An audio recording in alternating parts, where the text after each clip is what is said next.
Hello and welcome to a Warrior PVP video. Now, in this little video, I did it for a couple of the guys on Reddit who were just wondering how you should go about PvP while leveling a warrior to level 60. Now, this is my current warrior. His name is Big Dave because he is big and a balmy, and he is Dave. I don't know why it seemed like a good name.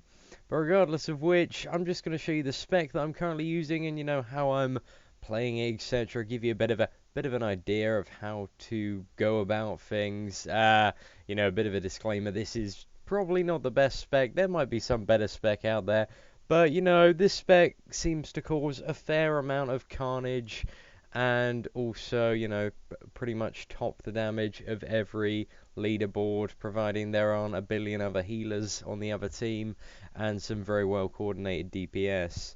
Now, first off, I'd like to start by saying I think warriors are probably the worst class to PvP on when you're not level 60, because if you look at all their sort of 61 point root abilities, they're kind of like really, really good in comparison to other classes.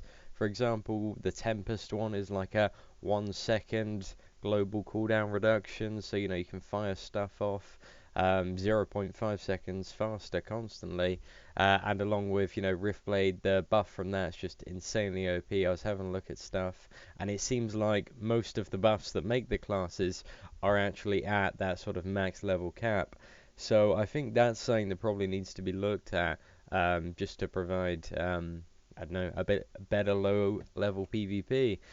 But anyways, I want to show you how I'm doing things. So this spec that I'm currently playing is 57 Riftblade, 15 Tempest.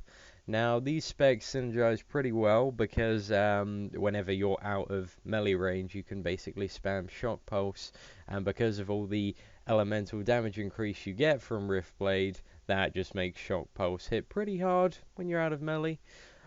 So the important stuff is really whenever you get a melee, you want to get Frost Strike up first, because that increases the damage taken by the target by 30% from all your strikes and stuff. The next thing you want to get up as soon as possible is Rift Strike. Now this increases all the elemental damage that you deal by 30%. So if you manage to get in, do a Rift Strike, and then run away, your Shock Pulse is still going to hit for 30% more.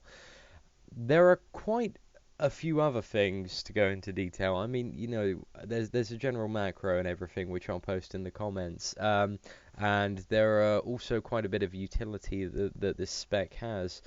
This spec has sort of two different teleports. You have Rift Walk, which teleports you towards the target, which you can just use on demand, and that's pretty cool. The other one is basically a ground teleport, which I believe is on a 1 minute or 2 minute cooldown, and you can just sort of use that carefully. I mean, towards the end of this video, you'll see me use both of them in quite a combination to just pretty much cover quite a mass of land in quite a bit of time.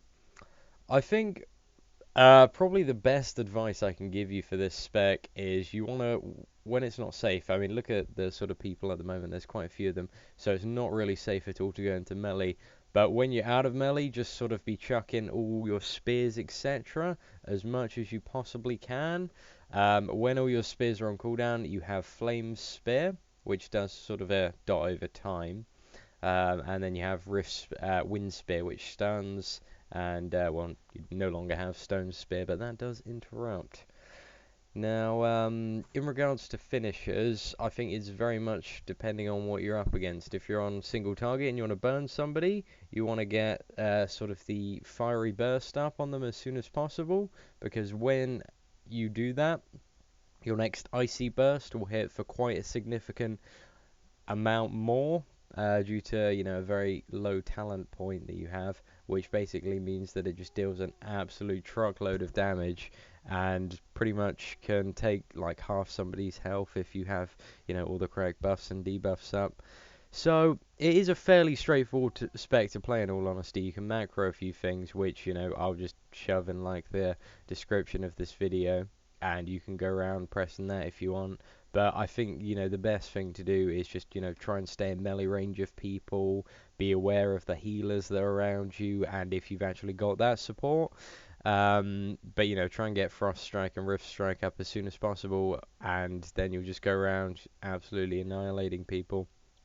So I think in regards to weaknesses this spec has, I think, you know, there aren't really any general weaknesses, but if like you get somebody who can play their class very well, I mean, two classes that I'm struggling with at the moment on Big Dave are a decent Pyromancer and also a good Inquisitor, just because they're just stupidly, ridiculously overpowered at the moment. So there's like pretty much no way I can take one down who actually knows how to play. But the good thing is, you know, it's Rift, there's so much combination. So a fair few people aren't too brushed up on their classes, which does make for some easy kills in most scenarios. Another thing, you know, when you get into big groups, get away from them. And yeah, that's pretty much it. If you have any further questions, feel free to comment in the video. I hope you found this useful, guys, on Reddit. And yeah, thank you for watching. Enjoy this last minute kill. That was absolutely beautiful.